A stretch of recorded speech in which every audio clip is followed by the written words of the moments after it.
For more on this, let's bring in Lisa Sachs. She's director of the Columbia Center on Sustainable Investment and associate professor at Columbia Climate School. Thank you so much for joining us, Lisa.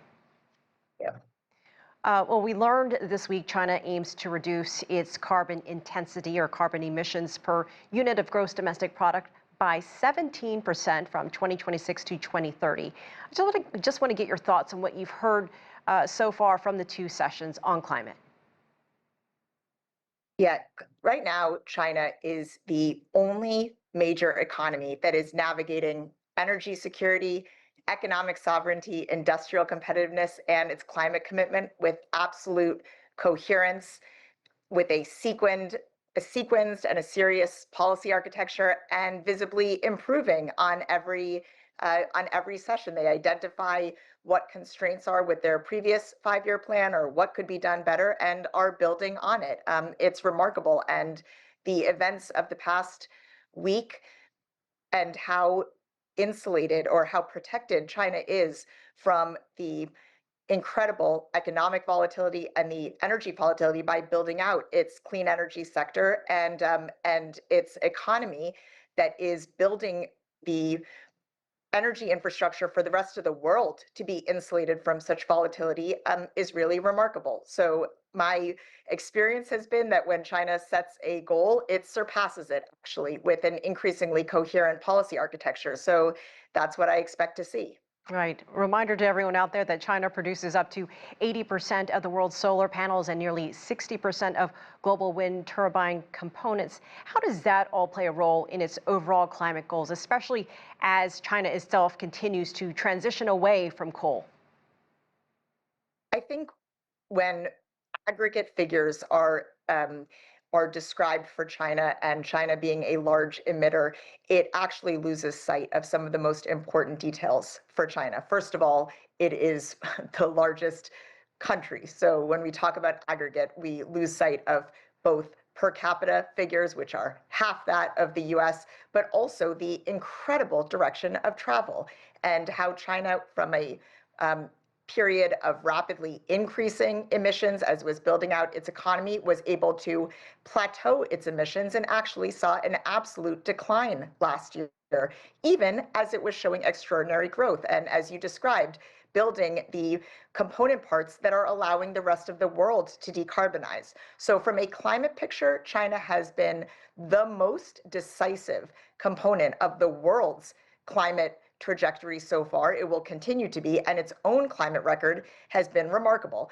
Of course, it's a big country. We're working in evolving technologies, and so there are aspects, especially as it navigates its own economic sovereignty and so on, there are aspects that it is still working through in terms of how to navigate these tensions and trade-offs, but it is the only country that is seriously committed to that and that is doing so successfully.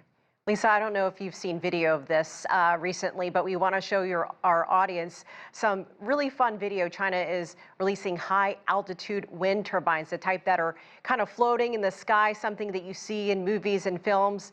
If we could throw that video up there, it looks like a spaceship. How does this play a role in China's advancements in green technology? Because when we hear China, more broadly, we hear about AI, the robots, but something like this, when you see it, it just looks so cool, never seen before. But talk to us a little bit about China's advancement when it comes to green tech. Yeah, China is consistently a decade ahead of the rest of the world in identifying what the technologies are of the future. So you're right. Right now, we're seeing a lot about robots, but it was China that invested in the solar panels a decade ago, in battery storage a decade ago, and that has allowed them to capture, as you described, and we can't catch up. The rest of the world can't catch up to their dominance because they saw the opportunity and invested in it.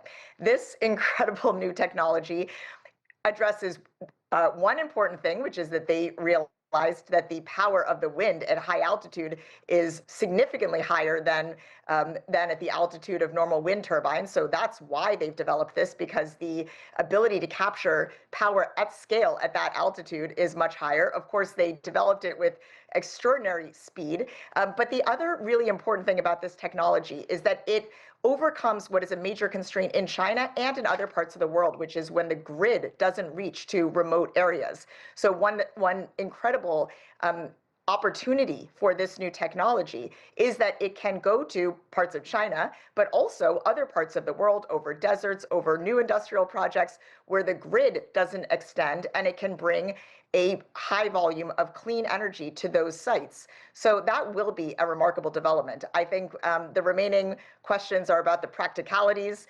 because it is in airspace, and that will have implications for how to connect that high altitude blimp to the ground. But what it can accomplish when we address those practical constraints is really remarkable, both for China and for the world.